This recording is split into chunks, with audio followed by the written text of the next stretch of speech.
Hi mga karagarag! Welcome back to my vlog. Isang maganda at preskong umaga sa inyong lahat mula dito sa Lasak City. At ito na nga mga karagarag, wala muna tayong minupusal fashion distraction. Look for today's chismisan.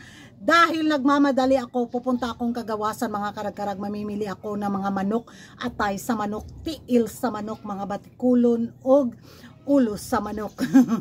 So ibebenta ko dito sa aking Mega Mall. So wala kasing laman yung freezer ko, kaya lalagyan natin ng laman para sa pangkabuhayan showcase. At bago ako alis mga karag-karag, ay of course hindi ako papahuli sa mga kaganapan ngayon sa chikahan at chismisan sa Miss World 2025 sa India, na kung saan anyari daw pins. Saan daw yung pinagmamayabang ng pins na always win daw ang pins, sabi ng ating mga kapitbahay, na yumabang na naman dahil nanalo sila sa Best in Talent portion sa Miss World 2025, na kung saan nagwagi yung pambato ng Indonesia sa talent competition sa Papiano Galon niya. Ganon. So magiging reaction ko mga karag-karag, wala. Congratulations, deserve. Maganda naman yung performance ng pambato nila. Ano ba yung pinapuputak ng butsi nila? Dahil marami silang nababasa daw na cooking show, bakit daw Indonesia yung nanalo. So sa Miss World kasi, wag na tayong humanas. Kalmado lang tayo dyan dahil alam naman natin yung mga patakaran, bakuran, galore ni Maring Julia, diba? Sa pagkaligwak ni Krishna sa sa talent competition ng Miss World 2025, wala na, given na yan mga karagarag para sa akin. Sa dami ba naman na magagaling na nag-perform sa Miss World 2025 talent portion ng masasabi ko, yung mga nakapasok sa top 3 nila, so deserve, congratulations, palakpakan. So dapat mag-celebrate na yung mga kapitbahay natin dahil nagwagi sila at natalo tayo. Dahil deserve naman ang kandidata nila. Wala namang masasabi natin, ay lutong Macau to. Kasi nakikita naman natin na mas may umangat pa talaga sa naging performance at boses ni Krishna, diba? So doon sa mga humanash bitaw ng mga kapitbahay natin na nasaan na daw ang pins na lagi daw tayong bukang bibig na always win. Sa kala nila, mataas yung expectation natin sa Miss World pageant, mga kungkang. Wala kami expectation, oy. Kayo lang yung na-stress, kami hindi. Dahil alam naman namin yung maging laban ng pambato namin. Himala na lang talaga kung makausad kami or makapasok or makasungkit kami sa corona. Kung magkataon man na masungkit namin yung corona, maniniwala na talaga ako na may himala sa Miss World. Ay, pastilan galore. Ano yung expectation ninyo? Na iiyak kami at mamamaktol kami sa tabi na talaga, ma-stress kami. Mga tungho. Kawindang sila mga karag-karag.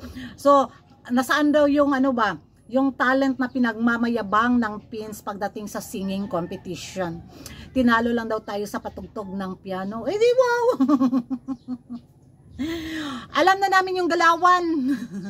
Kaya magsaya na lang kayo at mag-celebrate at tumalo na lang kayo, tumambling na lang kayo dyan sa pagkapanalo ninyo sa talent. Diba? So hindi na kami magtaka kung manalo yung kandidata ninyo. Alam nyo naman, kung matandaan ninyo, yung nila, yung kandidata nilang nakapasok bigla bitaw sa pang-ilang princess ba yun, yung laking US. Diba? Huwag kami. Kumanta na lang kayo dyan ng let it go, let it go. Nakakaloka itong mga kapitbahay natin. Nanalo lang sila sa talent ng Miss World. Ayun na, where is pins daw, always saying win. Paghilo mo baki. Yun yung magiging reaction ko mga karag-karag, pero deserve talaga din ng pambato nila. So ewan ko sa inyo mga karag-karag kung ano yung magiging reaction ninyo dito nga, na ayun nga, pinagpepestahan na naman tayo ng ating mga worst enemy sa mundo ng beauty pageant, na nasa daw yung pagmamayabang natin na Philippines always win. Ay, sa Miss World pa. Kagilok. Kalami kasi yun sa mga bugan, sa mga buang. And thank you for watching mga karag-karag. So, napanood nyo yung malakas din tong advokasya, beauty with a purpose ng pambato ng Indonesia mga karag-karag. Greetings, namaste, and salam to the world. I'm Monica Sembiring, a proud daughter of Indonesia. There are 600,000 words registered in the Oxford Dictionary. But if I have to pick just one word to describe myself, I would pick the word privileged. I am privileged in a way that I was born in Indonesia, a country that is not only rich in culture and natural resources, but also rich in moral and values, elements that have shaped me into the person I am today. I am privileged to be gifted the ability to play the piano, a form of communication when words fell short. But the greatest privilege of all is having parents that are rooted in education and support. A privilege that I carry with humility because I know not everyone is as fortunate as I am. Not even my own father. My dad, my superstar.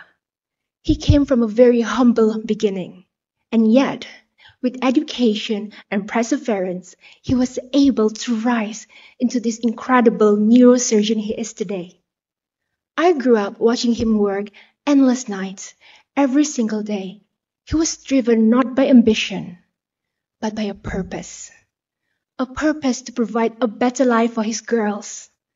A purpose to provide for his community and everyone else around him. From him, I learned that privilege are not always inherited. It is built. So I asked myself a question.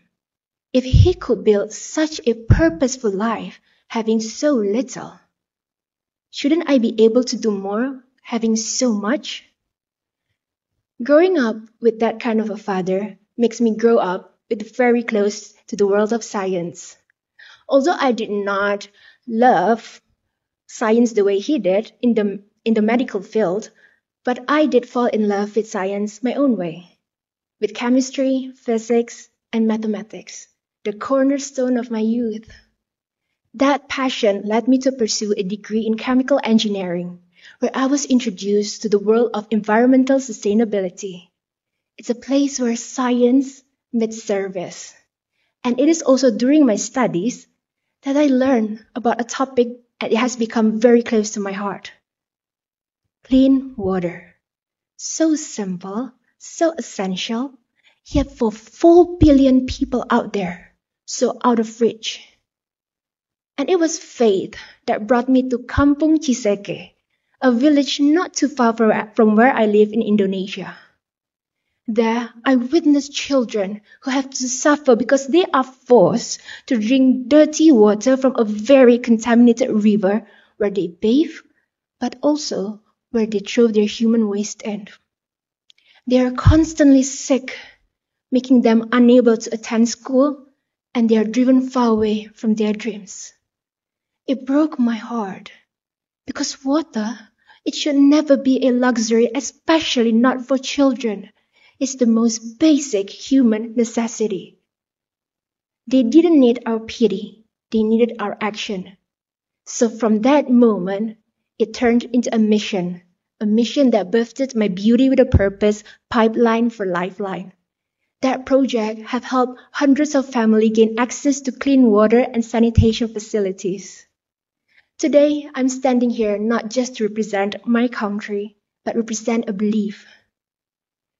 Beauty without purpose is empty. Intelligence without action is nothing. But privilege, when used right, can change life. For everything that I do in my life lies a simple truth.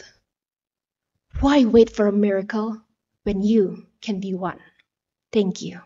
Nangunguna din siya sa mga ibang prediction bitaw sa mga beauty pageant pages, ang Beauty with a Purpose ng Indonesia, pangatlo si Thailand sa kanila base sa mga kapitbahay nating mga taga-Tacos din. So Somalia at saka France sa akin mga karagdag, malakas din ang Beauty with a Purpose ni Germany. So yun yung mga nakikita ko. So abang na lang tayo kung sino yung mapupusuan ni Maring Julia sa kanyang bakery. Indonesia or Thailand, Somalia or France or Germany or South Africa. Yan yung exciting part. So magingay tayo sa comment section ng sama ni Mohanura. And don't forget to like and subscribe Kuragan Karag, ang babaeng lagi na karag-karagan, hit the notification bell para update kayo sa mga latest kaganapan sa mundo ng beauty pageant. And thank you for watching. Bye bye. Ang sama ni Mohanura. Daw ni? Kagawasan.